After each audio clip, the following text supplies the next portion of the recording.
오늘 우리에게 주시는 하나님 말씀은 갈라디아서 5장 16절부터 26절까지 말씀입니다. 한 절씩 교독하겠습니다. 내가 이르노니 너희는 성령을 따라 행하라. 그리하면 육체의 욕심을 이루지 아니하리라.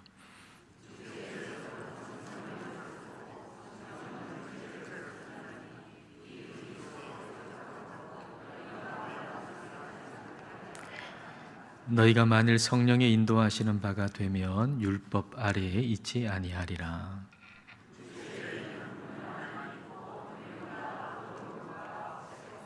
우상 숭배와 주술과 원수 맺는 것과 분쟁과 시기와 분냄과 당짓는 것과 분열함과 이단과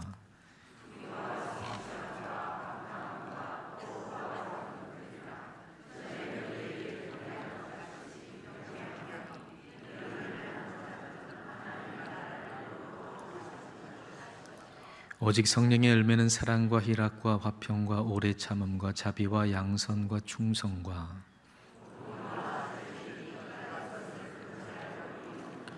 그리스도 예수의 사람들은 육체와 함께 그 정욕과 탐심을 십자가에 못 박았느니라.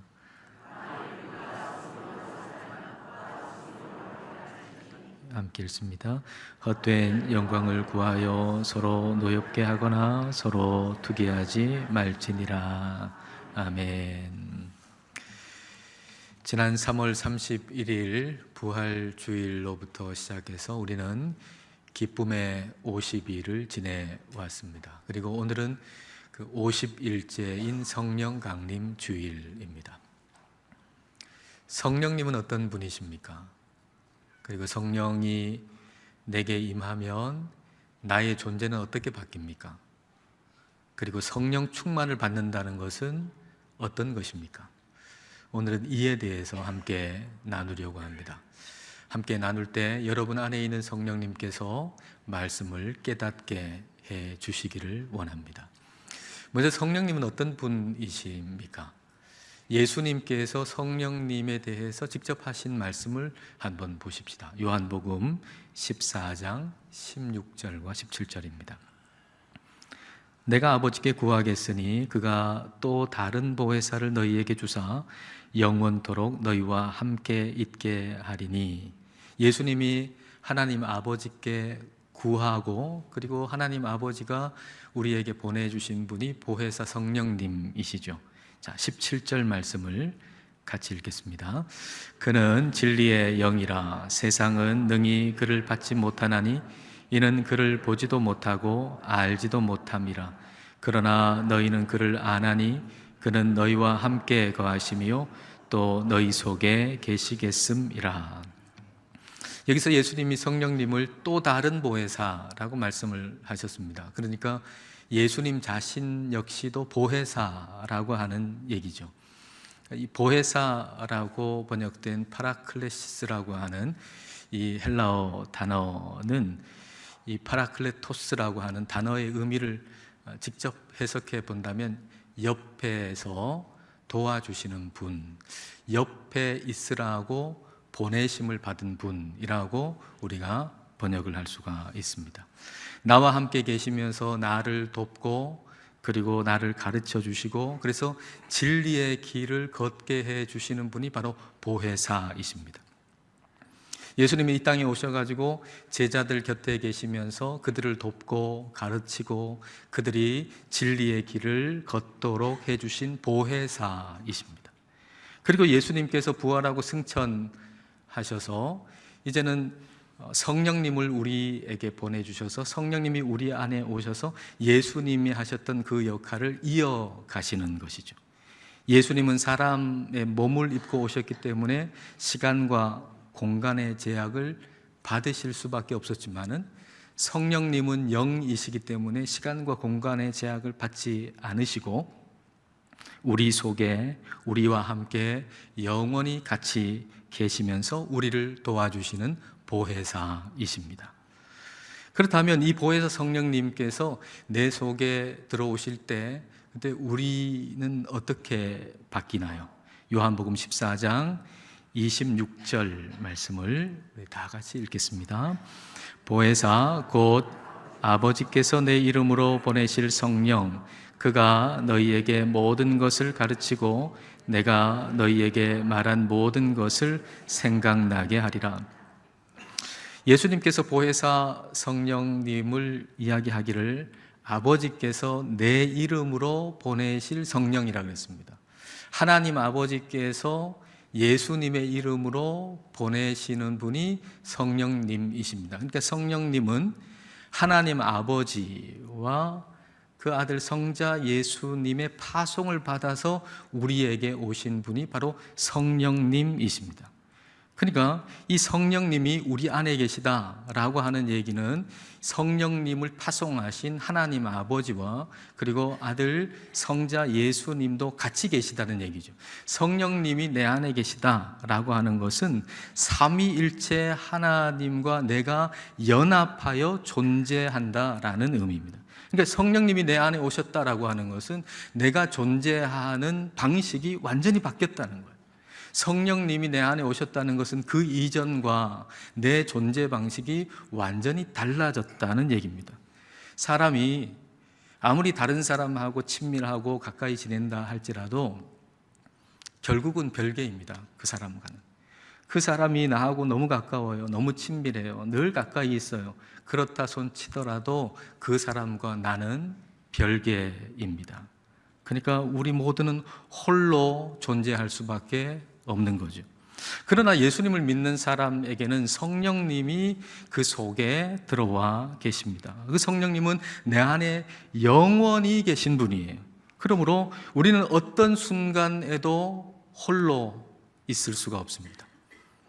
내가 혼자 있는 순간이라고 여겨지는 그런 시간에도 우리는 성령님 안에서 삼위일체 하나님과 연합해서 존재하는 거예요. 그 연합은 우리의 육체가 죽는다 할지라도 지속되는 겁니다. 끊어지지 않습니다. 내 육체가 죽어 썩는다 할지라도 삼위일체 하나님과의 그 연합, 나와의 이 연합은 없어지지 않아요. 영원한 연합이에요. 그래서 그거를 영생이라고도 우리는 부르는 것이죠. 우리가 성령님과 영원히 연합한 존재라고 하는 것은 너무나도 위대한 사실이죠. 너무나도 멋지고 놀라운 사실이에요. 아니, 내가 삼위일체 하나님과 영원히 연합한 존재라고 하는 것은 얼마나 놀라운 일입니까? 그러니까 우리는 이 사실을 자나깨나 기억하고 감사해야 합니다. 그리고 이 사실로 인해서 우리가 주의할 일도 하나 생깁니다. 그것은 우리가 성령님과 연합한 존재이기 때문에 성령님을 항상 존중해야 한다는 것입니다. 내가 성령님과 늘 연합해 있는 존재이기 때문에 내 안에 계신 성령님을 항상 존중해야 합니다. 며칠 전에 장례 예배를 마치고 이제 교회로 돌아오기 위해서 장례식장 주차장에 우리 교회 차를 탔습니다.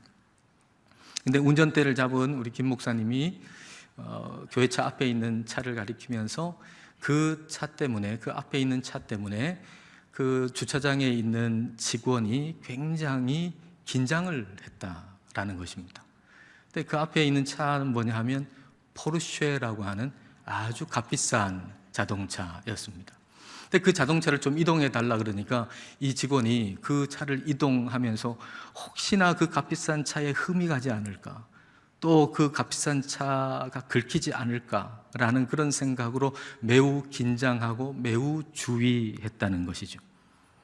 성령님을 생각하면서 이 장면이 떠올랐습니다. 우리는 성령님께 얼마나 주의를 기울이고 있습니까? 성령님의 마음을 긁을까 조심하고 있습니까? 우리는 우리 안에 계신 성령님의 마음을 상하게 하지 않도록 주의를 기울여야만 합니다. 오늘 본문 갈라디아서 5장 17절 말씀 보겠습니다. 자, 같이 읽겠습니다. 육체의 소욕은 성령을 거스르고 성령은 육체를 거스르나니 이 둘이 서로 대적함으로 너희가 원하는 것을 하지 못하게 하려 함이니라. 육체의 소욕이라고 할 때 이 육체라고 하는 것은 이 몸, 육체를 얘기하는 게 아닙니다. 육체의 소욕, 육체의 욕심이라고 할 때 같은 단어, 같은 의미의 단어를 오늘 본문 안에서 찾아본다면 오늘 본문 제일 마지막 절에 있는 헛된 영광입니다. 헛된 영광. 헛된 영광을 구한다라고 하는 것은 자기 영광을 구하는 것이거든요. 그러니까 육체의 소욕이라고 하는 것은 자기 영광을 구하는 것을 의미하는 것입니다. 성령님은 자기 영광을 구하는 분이 아니잖아요. 성령님은 예수님을 드러나게 하시는 분이죠. 그래서 성령님은 항상 예수님의 말씀을 떠올리고 생각나게 하시는 분, 성령님은 항상 예수님 중심인 분이 성령님이십니다. 그러니까 우리가 주의를 기울여야 할 것은 성령님과 내 육체의 소욕, 이게 항상 반대 방향인데 우리가 주의를 기울여야 할 것은 우리의 육체의 소욕, 우리의 육체의 욕심, 헛된 영광, 자기 영광을 구하는 것 때문에 우리 성령님을 무시해서는 안 된다라고 하는 거죠. 비싼 자동차에 흠이 가게 하는 것에 대해서 주의를 기울일 줄 안다면 성령님에 대해서는 더더욱 주의를 기울여야 할 것입니다. 그러나 그렇지 않은 경우가 있었죠. 그것도 성령님이 임하시고 얼마 되지 않은 그 초대교회에서 그런 일이 있었습니다. 예수님이 부활하신 지 50일째 되는 오순절 날에 이 마가의 다락방에 120명의 사람들이 모여 기도하고 말씀을 읽고 있을 때 그때 성령님이 임하셨잖아요. 성령님을 받고 그리고 성령 받은 베드로가 설교를 할 때 그때 3,000명의 사람들이 세례를 받고 신자가 되는 매우 놀라운 일이 일어났습니다. 그때 그렇게 성령 받고 신자가 된 사람 중에 아나니아와 삽비라 부부도 있었습니다. 그 사람들이 성령을 받고 이제 예수님을 알게 될 때 성령의 감동이 있어서 헌금도 많이 냈거든요. 근데 아나니아와 삽비라도 역시 밭을 팔아가지고 헌금을 드렸습니다. 근데 밭을 팔고 나서 그 전부를 드린 게 아니고 얼마를 감추고 얼마를 드렸는데 마치 전부 다 드린 것처럼 그렇게 하면서 일부분을 드린 것이죠. 왜 그랬을까요? 전부 드리라고 강요한 적이 한 번도 없습니다. 각자 형편대로, 자기 형편대로 헌금하면 되는 일인데 왜 아나니아와 삽비라는 왜 그렇게 했을까요? 이 일은 사도행전 5장에 나오는 얘기인데 그 전의 구절과 같이 읽으면 이해가 더 쉽습니다. 자, 사도행전 4장 36절부터 5장 2절까지 한번 보겠습니다. 구브로에서 난 레위족 사람이 있으니 이름은 요셉이라. 사도들이 일컬어 바나바라, 번역하면 위로의 아들이라 하니 그가 밭이 있음에 팔아 그 값을 가지고 사도들의 발 앞에 두니라.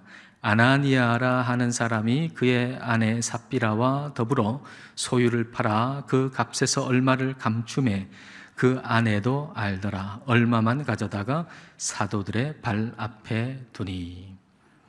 바나바가 밭을 팔아가지고 그 돈을 사도들의 발 앞에 뒀습니다. 근데 이 사람의 이름은 원래 요셉인데 근데 사도들이 그 사람을 바나바라고 불렀습니다. 바나바라고 하는 이름의 의미는 위로의 아들이라는 뜻이거든요. 그러니까 이 사람은 다른 사람을 위로하고 격려하는 참 괜찮은 사람이었던 거예요. 그러니까 그 요셉이라고 하는 사람을 바나바라고 불렀다는 얘기는 그만큼 그 사람이 사도들에게 칭찬받고 인정받는 사람이었다는 얘기죠. 근데 이렇게 이미 칭찬받고 인정받는 사람이 자기 밭을 팔아가지고 그걸 그 돈을 사도들의 발 앞에 내어놓았으니까 사도들은 뭐 더 이 사람을 훌륭한 사람으로 인정했을 것 같습니다. 근데 이에 대해서 좀 라이벌 의식을 느끼는 사람도 있지 않았겠습니까? 그 교회에서 말입니다. 한 사람이 그렇게 다 헌금을 해가지고 인정받는 것 같으니까 어떤 사람에게는 좀 라이벌 의식이 느껴지고 시기도 나고 질투도 나고 나도 내 이름을 좀 드러내고 싶은 그런 자기 영광을 드러내고 싶은 그런 마음이 드는 사람도 있을 수 있겠죠. 아마도 아나니아가 그랬지 않을까 싶습니다. 아나니아가 생각할 때에 그 바나바를 볼 때 뭔가 라이벌 의식이 느껴지고 나도 모르겠지만은 저 사람만큼은 좀 내가 이기고 싶은 그런 마음이 드는 거예요. 사람들에게 인정받고 싶은 마음이 드는 거죠. 그러려면 어떻게 해야 됩니까? 나도 밭을 팔아가지고 다 내놔야 좀 칭찬받을 것 같은 생각이 드는 겁니다. 근데 전부 다 내놓기는 너무 아깝고, 근데 전부 다 내놔야 인정받을 것 같고, 그러니까 일부는 감추고 일부만 내놓으면서 전부 내놓은 것처럼 한 것이죠. 그러니까 베드로가 어떻게 하나요? 자, 사도행전 5장 3절 말씀, 자, 같이 읽겠습니다. 베드로가 이르되 아나니아야, 어찌하여 사탄이 내 마음에 가득하여 내가 성령을 속이고 땅값 얼마를 감추었느냐. 사탄이 마음에 가득했고 그래서 성령을 속였다는 거거든요. 그리고 이 결과가 뭡니까?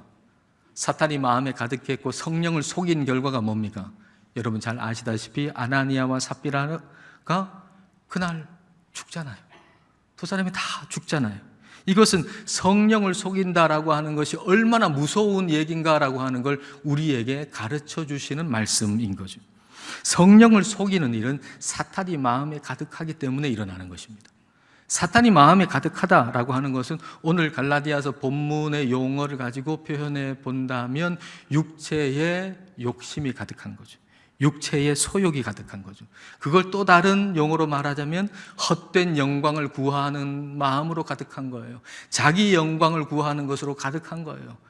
자기 영광, 자기가 높아지는 마음으로 가득한 것, 그것이 얼마나 무서운 것인가 우리는 알아야 할 것입니다.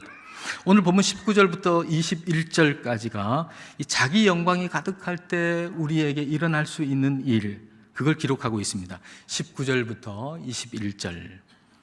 육체의 일은 자기 영광을 구하게 되면 어떤 일이 일어나는가? 육체의 일은 분명하니 곧 음행과 더러운 것과 호색과 우상 숭배와 주술과 원수 맺는 것과 분쟁과 시기와 분냄과 당짓는 것과 라이벌 관계에 있는 걸 당짓는 겁니다. 분열함과 이단과, 이단은 전체에서 떨어져 나오는 걸 의미하는 단어거든요. 분열하는 것과 같은 맥락의 단어죠. 투기와 질투죠. 술 취함과 방탕함과 또 그와 같은 것들이라 전에 너희에게 경계한 것 같이 경계하노니 이런 일을 하는 자들은 하나님의 나라를 유업으로 받지 못할 것이요. 육체의 욕심, 즉 자기 영광을 구하는 사람은 하나님 없이도 행복할 수 있다라고 생각하는 사람들이거든요. 자기 영광을 구하는 사람은 뭐냐? 하나님 없이도 난 행복할 수 있어 라고 생각하는 사람들이에요. 그러니까 하나님 없이 내 몸은 내 거야, 내 몸은 내 건데 이 내 몸으로 내가 최대한 행복을 누리려고 생각하는 사람들에게서 나타나는 일이 음행, 더러운 것, 호색, 술 취함, 방탕함입니다. 나는 하나님 섬기지 않고 행복할 수 있어, 하나님 예배하지 않고도 나는 행복할 수 있어 라고 생각하는 사람들에게 나타나는 것이 바로 우상 숭배와 주술입니다. 하나님 안 섬기니까 엉뚱한 걸 섬기게 되는 거죠. 나는 하나님 없이 내가 주인이 돼가지고 내가 중앙에 서면 나는 행복해질 수 있다고 생각하는 사람들, 내 인생에 내가 주인이 되고 내가 여러 사람이 있는데 여러 사람 중에서도 1등이 되고 중앙에 서면 나는 행복해질 수 있다고 생각하는 사람들에게 나타나는 일들이 뭐냐 하면 분쟁, 시기, 분냄, 당짓는 것, 분열남, 이단, 투기입니다. 서로가 중심에 서려고 하니까 이런 일이 일어날 수밖에 없는 것이죠. 총 15개의 항목인데 이 항목 가운데 나하고 좀 거리가 먼 것처럼 느껴지는 것도 있지만 나와 굉장히 밀접하고 나와 가까이 있는 것들도 있잖아요. 시기, 질투, 분냄 같은 거. 그렇지 않습니까? 이게 얼마나 우리 자신과 가까이 있습니까? 시기, 질투, 분냄이라고 하는 게 우리 안에 얼마나 가까이 있습니까? 이런 것들로 인해서 성령님을 무시하지 않도록 우리는 주의를 기울여야 합니다. 우리가 성령님을 무시하지 않기 위해서 가장 좋은 방법은 뭔가 하면 성령 충만 받는 거거든요. 그럼 성령 충만이라고 하는 건 뭘까요? 성령 충만이라고 하는 거, 성령 충만을 받는다라고 하는 것은 어떤 특별한 느낌을 내가 가지거나 어떤 신비한 현상을 내가 경험하거나 이런 것을 의미하는 것이 결코 아닙니다. 제가 10대였는지 아니면 20대 초반이었는지는 잘 기억이 나지 않지만 여하튼 성령 충만을 받기 위해서 기도원에 가서 열심히 기도했던 기억이 납니다. 기도원에 가가지고 성령 충만 달라고 열심히 기도를 했습니다. 성령 충만을 원하면서 그때 제가 원했던 것은 아주 특별한 어떤 느낌, 어떤 신비한 어떤 현상, 이런 경험을 하기를 원하면서 성령 충만 달라고 열심히 기도했던 것 같습니다. 열심히 기도를 하다 보니까 눈앞에 뭔가 번쩍번쩍 하는 겁니다. 제 마음속에 이제 드디어 올 것이 왔다. 성령님이 오시는가 보다. 그런 생각이 드는 겁니다. 그래서 더 열심히 기도를 했습니다. 그랬더니 눈앞에 스파크가 더 많이 일어나는 것 같습니다. 그래서 이제 내가 눈을 뜨면 눈앞에 놀라운 현상이, 아주 신비로운 현상이 펼쳐져 있겠다라고 하는 기대를 가지고 눈을 딱 떴는데 웬걸 날파리 한 마리가 제 눈과 안경 사이를 왔다 갔다 하고 있는 겁니다. 빠져나가지를 못하고 계속 왔다 갔다 하니까 그게 무슨 대단한 현상인 것처럼 스파크가 일어나고 성령이 오신 것처럼 그렇게 생각했던 것이죠. 성령 충만을 오해해서 이런 일이 벌어진 것입니다. 물론 성령님께서 행하시는 놀라운 일도 있고요, 기이한 일도 있고요, 기적도 있습니다. 그러나 성령 충만의 본질은 결코 이런 것이 아닙니다. 오늘 본문에 성령 충만이라고 하는 단어는 없지만 성령 충만이라는 것과 동일한 의미를 가진 표현들이 나옵니다. 그걸 보면 성령 충만의 본질을 우리는 좀 더 잘 이해하게 될 것입니다. 자, 그 표현들 몇 구절을 볼까요? 16절에 내가 이르노니 너희는 성령을 따라 행하라. 그리하면 육체의 욕심을 이루지 아니하리라. 성령을 따라 행하라, 성령 충만 받으라 라고 하는 것과 같은 의미입니다. 25절에 만일 우리가 성령으로 살면 또한 성령으로 행할지니 성령으로 살고 성령으로 행하는 것, 이 성령 충만과 같은 것입니다. 자, 18절 말씀 다 같이 읽겠습니다. 너희가 만일 성령의 인도하시는 바가 되면 율법 아래에 있지 아니하리라. 성령의 인도하심을 따르는 것, 이게 성령 충만을 받는 것입니다. 성령님이 나를 이끄시는 대로 내가 순종하여 따라가는 것, 그게 바로 성령 충만입니다. 그러면 성령 충만 받으면 율법 아래에 있지 않는다라고 말씀하세요. 성령 충만 받으면 율법 아래에 있지 않는다. 여러분, 신앙생활 하는 사람들을 크게 두 부류로 나눈다면 율법 아래에 있는 사람과 성령 충만한 사람입니다. 오늘 여기에 있는 여러분들, 우리를 두 부류로 나눈다라고 하면 율법 아래에 있는 사람과 성령 충만한 사람으로 나눌 수 있다는 거죠. 여기 있는 어떤 분들은 여전히 율법 아래에 있는 사람일 것이고 또 어떤 사람은 성령 충만한 사람입니다. 이걸 다르게 표현해 본다면 외적 동기로 움직이는 사람과 내적 동기로 움직이는 사람이라고 표현할 수 있습니다. 율법 아래에 있다라고 하는 것은 외적 동기로 움직이는 사람을 얘기합니다. 율법이 뭐뭐 하면 복 받는다, 뭐뭐 하면 벌 받는다 라고 하기 때문에 바깥에 기록되어 있는 이 율법이 나의 외적 동기가 되어서 신앙생활 하는 것이죠. 나를 움직이는 동기가 바깥에 있는 것입니다. 숙제를 하기 싫어하는 아이가 있는데 그 아이한테 네가 1시간 안에 숙제를 끝내면 이런 게임을 할 수 있게 해주겠다, 이렇게 얘기하면 이 아이는 이 게임을 하기 위해서 숙제를 열심히 할 것입니다. 자기의 이 동기가, 숙제를 하는 동기는 이 바깥에 게임을 하는 것에 있는 거죠. 근데 그 외적 동기가 사라진다면 더 이상 이 아이는 숙제도 열심히 하지 않게 될 것입니다.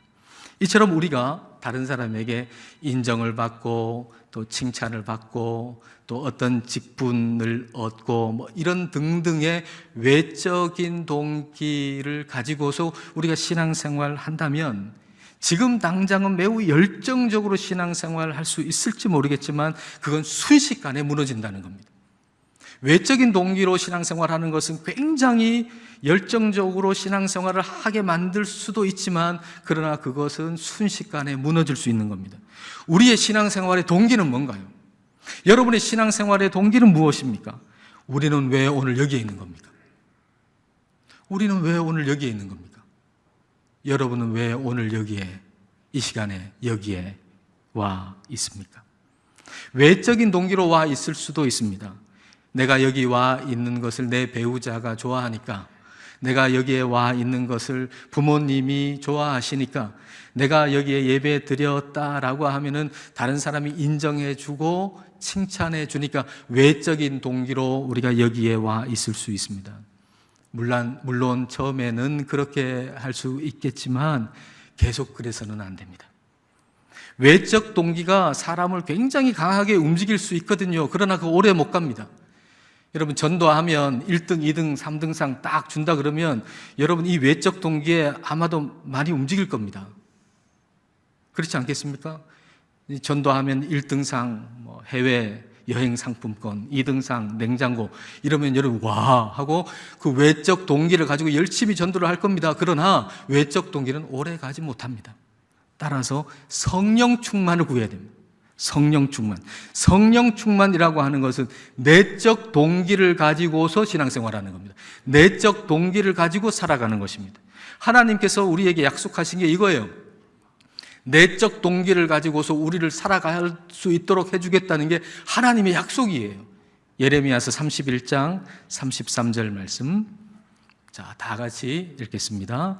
그러나 그날 후에 내가 이스라엘 집과 맺을 언약은 이러하니 곧 내가 나의 법을 그들의 속에 두며 그들의 마음에 기록하여 나는 그들의 하나님이 되고 그들은 내 백성이 될 것이라. 여호와의 말씀이니라. 하나님의 법이 바깥에 있는 것이 아니고 내 속에, 내 마음속에 기록하시겠다는 겁니다. 성령님을 우리에게 보내주시겠다는 것은, 성령님이 내 안에 오셨다는 것은 하나님의 법, 하나님의 말씀이 바깥에 기록되어 있지 않고 내 안에 기록되어 있다는 거예요. 이 성경 말씀, 여러분 가지고 있는 성경 말씀 바깥에 기록되어 있잖아요. 이게 외적인 동기가 돼서 살아가면 율법 아래에 있을 수밖에 없는 거예요. 이게 율법 아래에 있는 거예요. 근데 성령님이 내 안에 계셔서 여기에 기록된 이 말씀이 내 마음속에 기록돼서, 그래서 하나님의 법, 하나님의 말씀이 내 안에 그 말씀대로 순종하고 살고 싶은 내적 동기로 살아가는 것, 그게 성령 충만이라는 거예요. 성령 충만은 성령님과 연합해서 성령님이 맺기를, 내 안에 맺기를 원하시는 그것, 그 열매가 나의 내적 동기가 되어 살아가는 것, 그게 성령 충만입니다. 자, 22절과 23절. 이게 우리의 내적 동기가 되어야 합니다.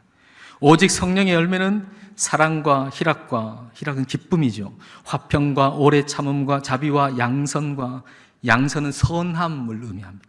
충성은 신실함이죠. 온유와 절제니 이 같은 것을, 이런 것이 성령의 열매가 내적인 동기가 되면 그것을 금지할 법이 없느니라. 내적인 동기보다 더 강한 외적인 동기는 있을 수 없다는 겁니다. 내적인 동기를 없앨 수 있는 외적인 동기는 없다는 거예요. 가장 강력한 동기는 내적인 동기라는 겁니다. 사랑과 희락과 화평과 오래 참음과 자비와 양성과 충성과 온유와 절제라고 하는 성령의 열매를 맺기를 원하는 마음이 내적 동기가 되어서 살아가는 것, 그것이 성령 충만입니다. 이 세상 바깥에 있는 것, 그 무엇, 외적인 동기를 가지고서 살아왔던 나에게 성령님이 오셔서 이제는 성령님과 연합하고 성령님을 사모하고 존귀히 여겨서 성령님이 원하시는 것이 나의 내적인 동기가 되어서 살아가는 것, 그것이 바로 성령 충만입니다. 우리 모두가 다 성령 충만 받으시기를 축복합니다. 기도하시겠습니다. 이 시간 우리 기도하실 때 보혜사 성령님이 내 안에 계심으로 나는 성부, 성자, 성령 삼위일체 하나님과 영원히 연합한 존재가 되었다는 사실을 한순간도 잊지 않고 살기를 기도하십시다. 그리고 성령 충만하기를 기도합시다. 외적 동기로 인한 신앙생활은 이제 정리하고 성령님을 사랑하고 존귀히 여김으로 성령의 열매 맺는 것이 내적 동기가 되어서 살 수 있기를 이 시간 함께 기도하시겠습니다.